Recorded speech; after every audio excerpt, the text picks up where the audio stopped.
बिस्मिल्लाहिर्रहमानिर्रहीम। अस्सलाम वालेकुम। परवरदिगार आपको शाद आबाद रखें, आपके रोज़ी रिज़्क़ में बरकत और इजाफ़ा अता करे।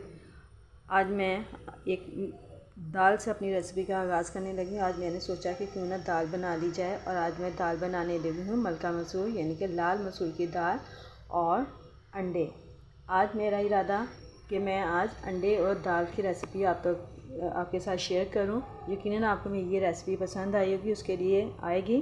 तो इसके लिए मैंने जो दाल का इंतखाब किया है वो आपके सामने मैंने ये दाल चढ़ा कर रख दी है ऊपर, और इसको अब बॉयल आएगा तो ये के ऊपर देखेंगे ये झाग आ रही, इस झाग को मैं पहले उतार दूँगी, और उसके बाद फिर जो पानी इसका होगा उस पानी में इस दाल को गलने के लिए रख दूँगी। और उसके लिए जो मैं स्पाइसेस शामिल कर रही हूँ, उन स्पाइसेस में जो हैं चीज़ें वो है लाल मिर्च पाउडर, नमक, हल्दी पाउडर, और ये मैंने लहसुन लिया है।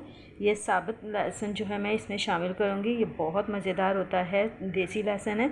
तो इसको हम इस दाल में पकाएंगे और बाद में इसका फिर हम तड़का लगाएंगे, तो वो मैं आपको बाद में बताऊँगी कि किस तरीके से कौन कौन सी चीज़ें जो होंगी वो तड़के में शामिल होंगी। ये देखिए इसके ऊपर से मैंने झाग उतार दी है। अभी तो हल्की हल्की सी झाग है, ये अंदर ही रहेगी। और ये तमाम स्पाइसेस मसाला जार जो मैं इसमें शामिल कर रही हूँ, और इसको तकरीबन आधा घंटा हम पकने के लिए रखेंगे। आधे घंटे में ये दाल जो है वो गल भी जाएगी। और इसके ये जो पतली नहीं रखनी है हमने, बल्कि इसको थिक रखना है ताकि अच्छी सी गाढ़ी सी दाल बन जाए। और फिर इसमें हम अंडे शामिल करेंगे।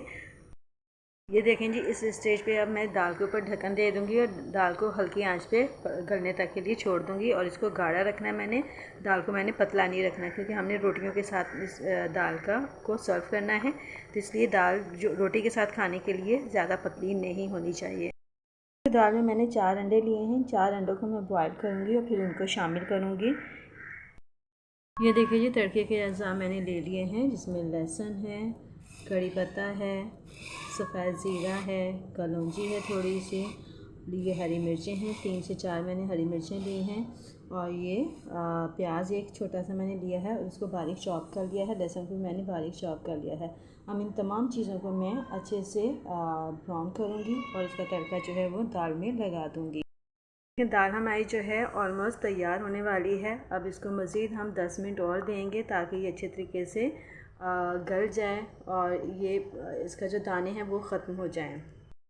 ये देखिए जी, हमारा तड़का भी अब जो है वो रेडी हो गया है। अब हम इसको दाल में डालेंगे और इसको ढाँक के रख देंगे ताकि इस तड़के का फ्लेवर जो है उसमें आ जाए, उसकी खुशबू जो है धीमी धीमी सी उसमें शामिल हो जाएगी।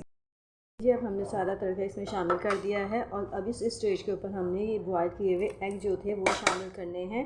मैंने एग्स को छोटे छोटे क्यूब्स में कट कर लिया है और ये बहुत मज़ेदार होगा।